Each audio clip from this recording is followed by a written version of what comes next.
수요와 공급이 같아도 네. 집값이 오르는 이유. 이제 많은 사람들이 지금 착각하는 게 뭐냐면 수요와 공급을 얘기할 때 수량 개념으로 많이 접근을 하거든요. 수량적으로 봤을 때 예를 들어서 매매 수요가 100이고 임대 공급이 100이다. 그럼 균형이죠. 네, 100대 100이니까. 네. 균형이고 매매 수요가 2이고 그다음에 매매 공급이 10이고 그러면 폭락이라고 생각하겠죠. 폭락. 공급이 훨씬 많으니까. 근데 신기하게 이런 경우에 폭등할 수 있어요. 폭등. 예, 폭등할 수 있습니다. 실제로 폭등장에서 이런 현상들이 많이 생겨요. 수요자는 한 2명밖에 없어요. 2명밖에 없는데 매물은 많이 나와 있어요.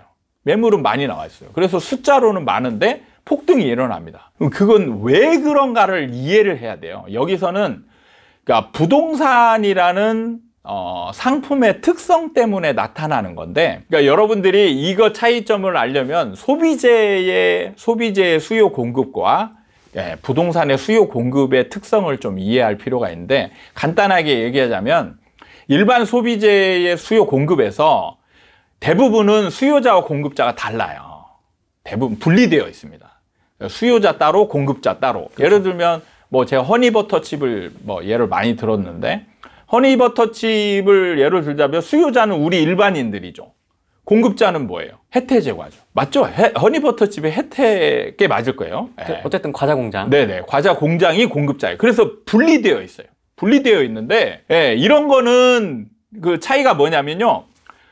공급자가 하나하나 소수잖아요. 그럼 얘네들은 가격 결정권을 가지고 숫자를 굉장히 여러 개를 굉장히 많은 수를 공급을 하거든요.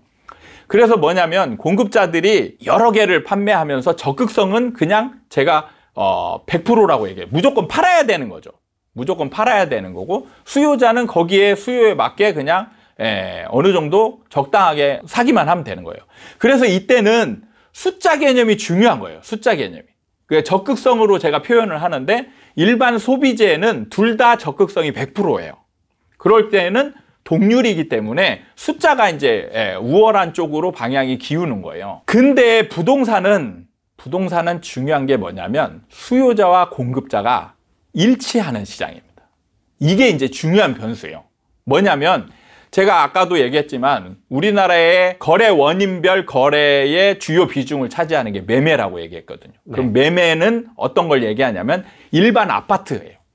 일반 아파트의 공급자는 누구냐? 공급자는 바로 집을 가진 사람이에요. 그러면 그 사람이 다 따로 원래 공급자였냐? 아니죠. 수요자였던 사람이 집을 사면 집을 갖게 되고 이제 공급자 역할을 할 수 있는 사람으로 변모되는 거예요. 그래서 수요자와 공급자가 일치하는 시장입니다. 그리고 이 사람들은 수량을 여러 개 갖고 있지 않아요. 하나씩만 갖고 있어요. 물론 다주택자들이 여러 개지만 이 숫자는 일반 소비재의 공급자의 숫자와 비교하면 터무니없이 작아서 그냥 1로 표현해도 되는 숫자라는 거죠. 뭐 10개, 20개 갖고 있던 그거하고 상관없이 1의 숫자를 갖고 있다는 거예요. 근데 이 사람들은 뭔 특징이 있냐? 자, 이익을 얻기 위해서 팔려고 하는 거잖아요. 파는 사람들은. 이익을 얻기 위해서 팔려고 할 때 다수의 수를 가지고 있는 사람이 이익을 얻는 방법과 하나를 갖고 있는 사람이 이익을 얻는 방법이 다른 거예요. 다수가 있는 사람은 그냥 정해진 가격에 많이 파는 게 중요한 겁니다. 그래서 가격 변동에 큰 의미를 두지 않아요. 근데 하나를 갖고 있는 사람은 가격 변동에 민감하게 반응하죠. 그러니까 우리가 아파트를 팔려고 할 때 가격이 오른다.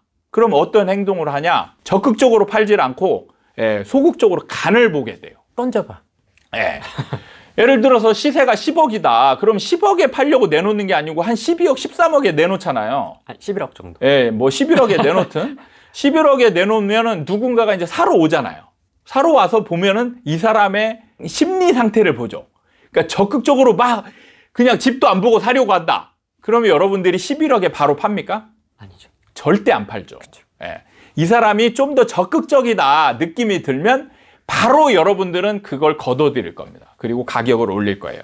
맞습니다. 이 사람이 급한 걸 알기 때문에 12억에 올리는 거죠. 그럼 왜 이런 행동을 하느냐? 이 사람은 한 개밖에 없기 때문에 그걸 팔고 나면 끝이기 때문에 그래요. 그러면 여기서 11억에 파는 것과 12억에 파는 거는 어마어마한 수익의 차이가 생기는 거죠. 그래서 시장 변수, 시장 상황에 따라서 이 판매자의 적극성이 완전히 달라지는 거예요. 그런데 제가 처음에 전제했던 대로 2대 10인데 그럼 어떤 상황이냐?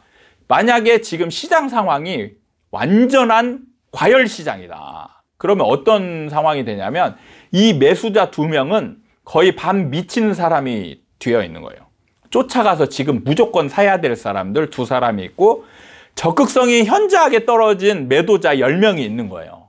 이 사람들은 어떤 행동을 똑같이 하냐? 시세가 10억이면 둘 다, 아니 10명 전부 다 12억, 13억에 내놓는 거예요. 그러면 12억, 13억에 나와 있는 매물을 이 2사람이 가서 살까 말까 고민하다가 에라 모르겠다 한 사람이 딱 사는 거죠. 그러면 거래 실거래가는 몇에 찍히냐? 12억에 찍히는 거죠. 그러면 폭등이잖아요. 10억에서 12억으로 지금 폭등한 거잖아요. 분명히 지금 수요자는 2명이고 공급자는 10명인데 폭등하는 상황이 벌어졌어요. 말이 안 되는 상황처럼 보이지만 부동산 시장에서는 이런 일이 벌어진다. 그게 바로 시장 상황에 따라서 사람들의 심리가 바뀌기 때문에 그래요. 그래서 부동산 시장은 사람들의 심리 상태가 매우 중요한 거고 수량 개념이 그렇게 중요한 개념이 일반 소비재보다는 훨씬 더 덜 중요한 요인이 된다라는 거죠. 반대로 하락할 때도 마찬가지겠네요. 네, 그렇죠. 하락할 때도 수요자가 많고 수요자가 10명이고 매도자가 2명이라고 하더라도 폭등이 되는 게 아니고 오히려 하락할 수 있는 게 시장 상황이 하락장이다. 그러면 이제 매도자들이 팔다가 포기할 수 있어요. 포기하고 2명만 남았어. 그냥 나머지는 안 파는 거죠. 그냥 하락을 그냥 견디겠다. 이렇게 하고 파는 거고 2명은 지금 급하게 팔아야 돼요. 근데 10명이 사겠다라고 생각하는 10명이 적극적으로 덤벼드는 게 아니고 다 기다리고 있어요. 급매물만 내놔라. 급매물만 내놔라 기다리고 있는 중이에요. 그럼 결국에는 이 2명 중에 한 사람이 급매물을 툭 떨어뜨리게 되는 거죠. 그럼 시세가 예를 들어서 5억인데 이 중에 한 사람이 4억에 팔았어요. 4억에 내놨어요. 그럼 그 중에 한 사람이 4억에 사겠죠. 그러면 5억에서 4억으로 폭락하는 거죠. 20%나 폭락하는 거잖아요. 그러니까 지금 수량 개념이 사실 중요한 게 아니고 오히려 부동산에서는 이 수요자와 매도자의 적극성, 제가 표현할 방법이 없어서 적극성이라는 표현을 했습니다. 그러니까 이게 중요한 개념인데 이런 얘기를 하는 분도 제가 한 분도 못 봤어요. 그러니까 지금 시장에 대한 해석이나 파악 능력이 다른 분하고 저랑 좀 다른 점이 그 차이라고 보시면 될 것 같습니다. 그러면 기존의 경제학 원론 수요 공급이 아파트에서는 안 맞네요. 안 맞죠. 그러니까 일반 경제학에서는 일반 소비재의 대다수의 일반 소비재를 가정한 경제학 수요 공급 이론이 이제 나와 있는 거고 거기에서는 서로 팔 사람들만 살 사람들만 딱 모인 사람들이죠. 그럼 적극성 100%인 사람들과 공급자가 모였으면 이때부터는 중요한 게 뭐냐면 적극성은 똑같으니까 그러면 이때는 수량 개념이 중요한 게 되는 거예요. 그러니까 전제가 빠져 있는 거를 전제를 잘 고려를 해야 되는데 우리는 전제 없이 그냥 갖다 쓰는 거죠. 그래서 소비재와 부동산은 엄연히 다른 상품이고 수요자와 공급자도 다른 시장인데 이거를 그냥 같다라고 보고 이렇게 그 시장 분석을 하게 되면 수요 공급에서 이미 이제 어긋나 있는 거예요. 맨큐의 경제학에게는 적극성이 없잖아요. 그렇죠.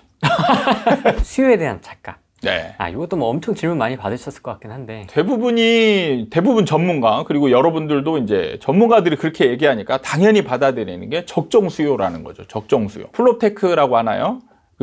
이제 부동산 사이트들 가면, 데이터 사이트를 가면 대표적인 게 이제 아실, 부동산 지인, 뭐 리치고, 뭐 이런 것들 보면 항상 수요에 그 입주 물량, 이제 공급 부분에 입주 물량이 딱 있고 거기에 빨간 선이 하나 쫙 그어져 있어요. 이게 굴곡도 없고 그냥 일직선입니다. 일직선. 그래가지고 거기다 뭐라고 써 있나? 적정 수요. 적정 수요. 저는 이걸 누가 만들어낸지 정말 신기하고 대단하다 이런 느낌도 드는데 네. 예를 들면 지금 같은 경우 거래량이 지금 완전 최저치잖아요. 그러면 여기에서 적정 수요라는 게 의미가 있나? 지금 서울의 적정 수요는 5천, 월별 한 5천 되거든요. 그 매매 지금 그 매물 나와 있는 거는 뭐 수만 건 돼요. 네. 그럼 적정 수요로 대입하면 최소 5천 건이 나와야 되거든요. 근데 지금 안 나와. 7월 거래량은 지금 400건대예요. 448건인가 됩니다. 그럼 이 적정 수요는 어디 간 거냐? 그러니까 지금 수요를 너무 지금 어떻게 보면 교조적? 정적인 개념으로 너무 이제 보는 것 같죠. 수요는 시장 상황에 따라서 많아질 수도 있고 적어질 수도 있고 그래요. 그러니까 거래량을 보면 2000년 6월 같은 경우에는 서울의 거래량이 15,000건을 육박하거든요. 15,000건. 그럼 지금 거래량으로 치면 몇 배죠? 30배? 30배 정도 되는 거예요. 수요가 30배 이상 그때가 많았다는 얘기죠. 근데 이게 적정 수요라는 게 의미가 있냐 이런 거죠. 그래서 잘 이해해야 되는 게 시장 상황에 따라서 부동산은 수요가 폭발적으로 증가하기도 하고 아니면 0에 가깝게 제로에 수렴할 수도 있다. 이런 거를 인지를 하고 있어야 되는데 사실 근데 문제는 수요자가 눈에 보이지 않거든요. 예를 들어서 후랭이 님이 돈을 좀 많이 벌어가지고 내가 지금 아파트를 지금 10채를 사야 되겠다라고 생각을 하고 있어요. 그러면 후랭이님의 수요는 몇 개예요? 10개. 10개죠. 한 사람인데 수요는 10개로 늘어나잖아요. 그렇죠. 그러니까 상승장이면 하나 살 사람들이 2개 사기도 하고 3개 사기도 하고 심지어는 10개 사기도 하고 하면서 폭발적으로 증가하거든요. 작년, 재작년처럼. 예. 그렇게 이제 증가하고 그다음에 후랭이님이 이제는 시장이 완전히 하락이라고 생각하니까 이제는 집을 절대 안 사야 되겠다. 이렇게 맘먹는 거죠. 그러면은 수요는 제로가 되는 거예요. 이렇게 변하는 거를 그냥 근데 모르잖아요. 우리는 저는 이제 지금 가정을 했지만 여러분들 입장에서 저 후랭이라는 사람이 몇 개를 살지 안 살지 전혀 모르거든요. 어디에 이 사람이 뭐 부동산 네이버 부동산에 나는 10개를 사겠습니다 해가지고 딱 수요란에 이렇게 올리는 것도 아니고 하니까 문제는 뭐냐면 수요의 정확한 수치나 이런 거를 판단할 수 있는 방법이 없단 말이에요. 그러니까 전문가 입장에서는 이 일반인들 구독자나 뭐 수강생들이나 이런 사람들이 아니 그러면 수요와 공급에 있어서 수요는 얼마입니까? 수요는 얼마예요? 얼마니까? 이렇게 물어보는데 마땅히 대답할 게 없단 말이죠. 저도 이걸 수요를 물어볼 때가 정말 난감한 적이 많았었어요. 뭔가 얘기는 해줘야 되는데 맨날 많고 적고 막 추상적으로만 얘기할 수밖에 없고 그래서 이 정확한 수치로 얘기할 수 있는 방법이 뭘까 이런 고민을 하고 있는데 적정 수요 딱 있으면 너무 얘기하기 좋잖아요. 이제 이래서 이런 게 생긴 게 아닌가 이런 느낌이 들긴 하는데 네. 이거는 정말 심각한 오류 중에 오류입니다. 대표적인 오류예요. 거의 비슷할 거예요. 프로테크마다 약간 뭐 대동소이는 하겠습니다만은 네네. 그 빨간 줄이 아마 거의 비슷할 겁니다. 그렇죠. 인구 곱하기 0.05. 네, 아마 그런 느낌으로 했는데 안 맞는 것 같아요. 설명을 듣고 보니까 안 맞는 것 같아요.